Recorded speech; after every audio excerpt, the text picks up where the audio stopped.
Hi, it's me, a Zoomer, 1.5 years out of college who's done mostly freelance gigs my entire life, never has fewer than 3 jobs, all in different industries with vastly different forms of payment, who's used TurboTax every year of my working life to do my taxes and never once felt like I did them right. And today, I'm gonna tell you one thing I do know about taxes, which is that they can actually also be hacked. And because of COVID, the IRS actually just released a statement that people are trying to scam you out of your relief payments, set up fake medical supply stores, and even ask for investments in non-existent vaccine research labs. So let's take a look at all of that today.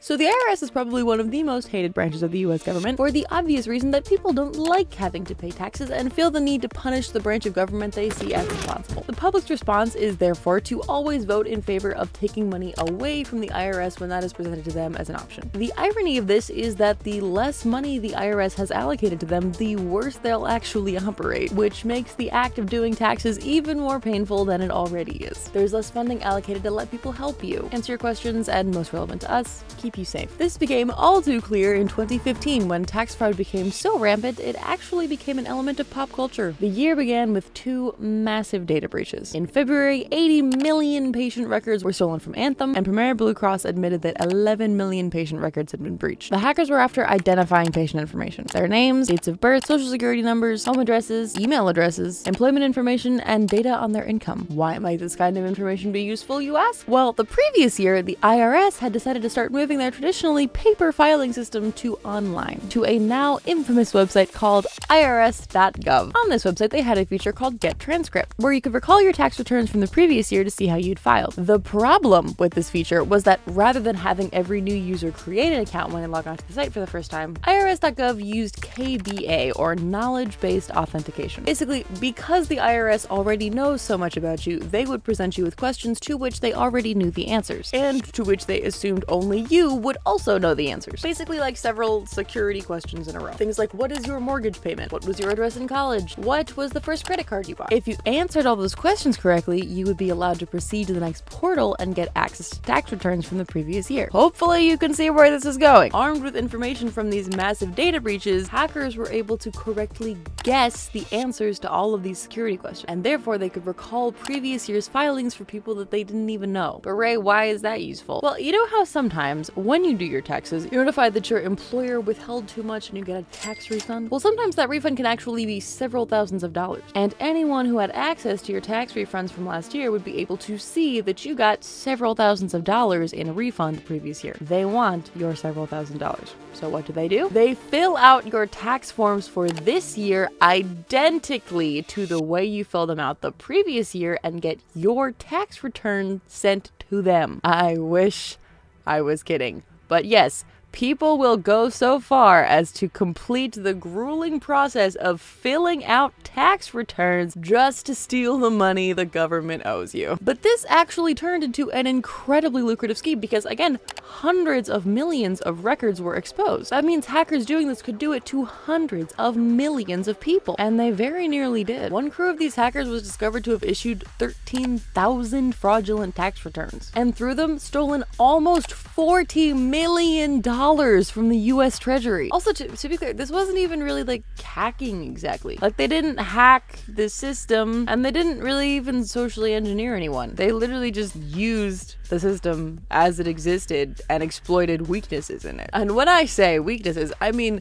the system was so bad that fraudsters were able to successfully game it 54% of the time, whereas legitimate users were only able to make it work for them 22% of the time. Again, the online system the IRS built was easier for thieves to use than actual taxpayers. I guess that's what happens when you force a government agency responsible for the data of hundreds of millions of people to run on a shoestring budget. Apparently, some of the IRS's computers are running operating systems that are no longer supported. I can't even overstate how much of a glaring security problem that is. I've even made videos about it in the past. Remember, it's not actually the IRS's fault that you have to pay taxes. That's the federal and local lawmakers. That would be like getting pissed at the intern delivering your pink slip rather than the boss who was actually firing you. But as I said, this method of stealing became so widespread, it got incorporated into pop culture. Remember that time I made a TikTok about a stripper in Tampa named Danielle? We went to this thing called drop parties where like you would get together with people who also did tax fraud and you would like swap tactics and information that you'd stolen on people. This became so popular. There's literally a song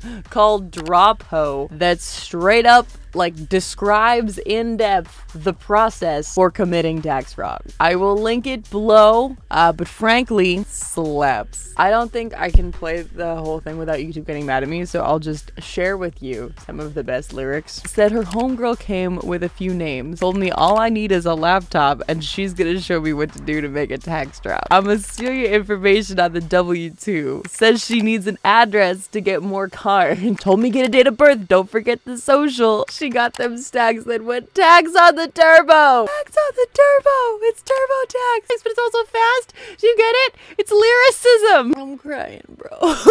But Ray, undeniable if criminally underrated club bangers aside, how is this relevant to us? Surely the situation has improved by now. Haha, well, actually kind of no. And this is the part of the video that is really important and relevant to you, so listen up, my dears. In June of this year, the IRS issued a warning statement saying they noticed an increase in economic impact payment scams, which is apparently typical of what IRS Commissioner Chuck Rettig referred to as bad situations, which I think he means COVID. Frankly, I would also hope that he's including like, you know, IRS computers running on outdated operating systems in that, but that would also be like a bad situation. But okay. Here, economic impact payment refers to the stimulus check. Basically, as soon as the government decided to send out those stimulus checks, fraudsters seized upon that as an opportunity to once again exploit an underfunded system for the purposes of financial gain. But it's not just the stimulus checks that are under attack. The IRS has reported scams related to selling fake test kits, fake cures, fake vaccines, fake pills, and advice on unproven treatments. There are even scams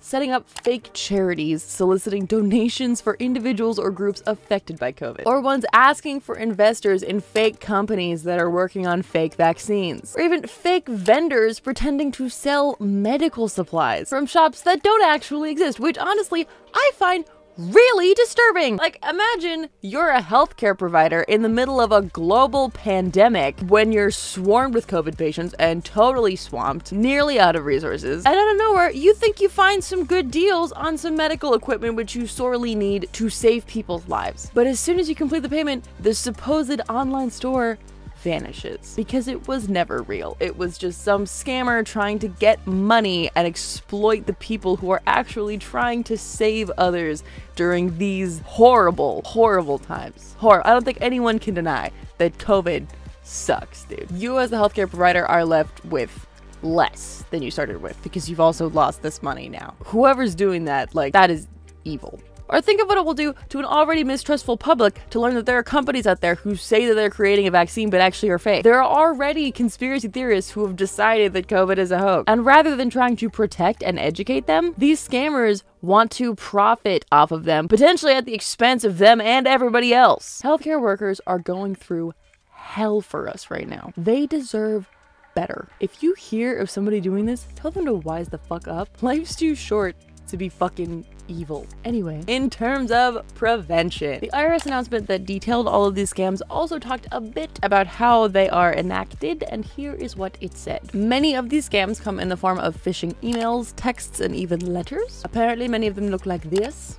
The IRS statement also said that they often contain buzzwords like coronavirus, COVID-19, and stimulus, which personally I don't think is very helpful for them to have included in this statement because basically everything contains those buzzwords these days. Like in this video alone, I have said COVID like at least 3 times, including literally twice just now. Basically, I would recommend going to the IRS.gov site and making sure you yourself have registered your personal email address for every portal that they have before somebody else can. Continually checking haveibeenpwned.com to make sure that your email address and password are secure and have not been exposed in any data breaches that could allow people to use your information for getting your tax returns, or frankly for any other KBA sites. Watch my last video on holiday scams to see more example of phishing schemes and how to protect yourself. Also, if you want to know more about this in greater depth, I will again shout out the fantastic podcast series Dark Knight Diaries. Episode 26 specifically covers the IRS, and the entire show was simply masterfully done. It is utterly brilliant. I am such a fangirl person. Also, y'all know by now, but this video was made in partnership with Grizzly Information Security Solutions. And if you came from TikTok or the Discord server, this special hello is for you. Actually, I want to add to that, if you came from TikTok or the Discord server, or you are subscribed,